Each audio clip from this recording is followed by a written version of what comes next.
Welcome to Crochet Basics Part 2. I'm going to teach you a couple different ways to hold the crochet hook and also how to hold the yarn. The first way that I'm going to show you how to hold your hook comes from Victorian times, where everything they did was about enhancing themselves. They'd hold the hook like this, and that was to be this elegant elongation of their hand, and it was a prettier way to crochet. I do not hold it like this, but everybody who has been taught by their grandmother or great aunt, that I know of anyway, does hold their hook like this. I hold my hook like this. It's not as pretty, but it's far, far, far more comfortable for me to do this. This particular hold, again, the Victorian hold, is the pen hold. It's like you're going to write a letter. Take your pen or your pencil and write a letter. The way I hold it is the steak knife hold. Not pretty, but it's effective for me. All right, so those are two ways to hold your hook. Or this way. Okay, your yarn. The next step is to actually learn how to make a slip knot. There's several ways to do this. The way I do it is to make like a, I hate to call it like a little noose, but I just make a twist like this. Okay, that's not hard. Just make a twist. Crawl my fingers through the loop. This is the tail end. I'm not going to touch that. I'm going to grab my working yarn end and pull that through. That's how I make a slip knot. All right, so we'll show you again. Take the yarn, twist the tail around the working yarn, crawl through, grab working yarn, pull that through the hole, and tight. You'll know if you've made it correctly when you put your hook inside the loop and pull the working yarn. It should pull straight to the hook. If it doesn't do that, if it's going the other way, then you need to redo your slip knot. Okay, so slip knot is made. All right, now how to learn how to hold the yarn. You can just hold the yarn like this, grabbing it inside your hands, your fingers. I did that for so many years rather than doing fancy yarn holds like I always saw other people doing.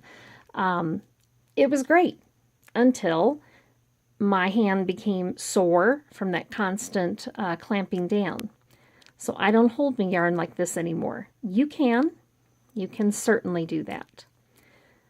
That works. What I do, I'll just leave that on, it doesn't matter, is over ring finger, under middle, over index finger. This is how I hold the yarn. When you're working the two hands together, you're going to have your hook hand, you're going to have your yarn hand, and they do need to work together. We haven't gotten to chaining yet. That'll be in the next video, but I'm just going to show you how I hold my yarn and how my hands work together here. My yarn hand, I take my middle finger and my thumb, and I am holding the yarn close to the hook. Okay, my hook hand, I've got my thumb on the thumb rest, and all hook maneuvering will be done with my hook hand. My yarn hand, because of the way that I have my yarn around my fingers, the way I have it wrapped, and holding here again, pinch, I always have my yarn ready to wrap over my hook. You always want to go from the back side over to the front side, and we'll cover that in the next video too. But as far as watching how I hold my yarn, this is how I do it. Now the further away you get from your hook, see where my pinch is down here? I haven't moved it. The further away you get from the hook, the more control you lose. So if you want to regain control, just bring your fingers back up and you can work. Now see how that yarn is always there for me, just to wrap around the hook. And this hand, and I'll cover this again in the next video more. You can watch my fingers.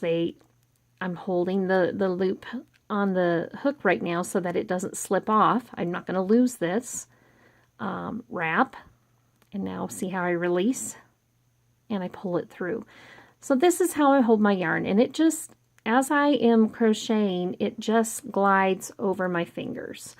If that is too awkward for you, sure, go ahead and just hold it like this. In fact, when I crochet with my other hand, and I'll show you a little bit how I do that, I am unable to hold my yarn and the same way as I do with my primary hand. So this is how I end up doing my yarn for that hand. I basically take my ring, or my middle ring and pinky fingers, and I clamp down on that yarn, and I'm still pinching with my middle finger and my thumb. My index finger is holding that up for me to use, but this is how I do it with my other hand.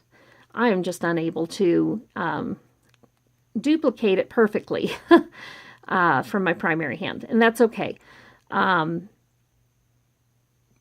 It's kind of a cool thing to be able to do both-handed anyway. So, 2 ways to hold your hook and a couple different ways to hold your yarn. Basically, I don't get real wrapped up in if it's being done perfectly. It's kind of whatever works for you. If it's working for you, then that's great. Do it that way. I had it my one way that I did it. I had to change it due to hand pain. And this is now how I hold my yarn. I hope to see you in the next video, part 3, building the foundation, learning how to chain.